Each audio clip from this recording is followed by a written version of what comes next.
شعبان کی 15ویں شب شب برات کہلاتی ہے، یعنی وہ رات جس میں مخلوق کو گناہوں سے بری کر دیا جاتا ہے۔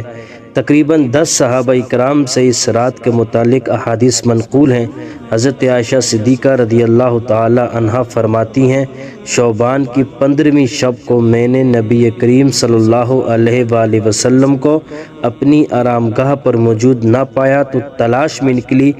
دیکھا کہ آپ جنت البقیع کے قبرستان میں ہیں۔ پھر مجھ سے فرمایا کہ آج شعبان کی 15ویں رات ہے، اس رات میں اللہ تعالیٰ آسمان دنیا پر نزول فرماتا ہے اور قبیلہ بنو کلب کی بکریوں کے بالوں کی تعداد سے بھی زیادہ گناہگاروں کی بخشش فرماتا ہے۔ اور دوسری حدیث میں ہے کہ اس رات میں اس سال پیدا ہونے والے ہر بچے کا نام لکھ دیا جاتا ہے، اس رات میں اس سال مرنے والے ہر آدمی کا نام لکھ دیا جاتا ہے، اس رات میں تمہارے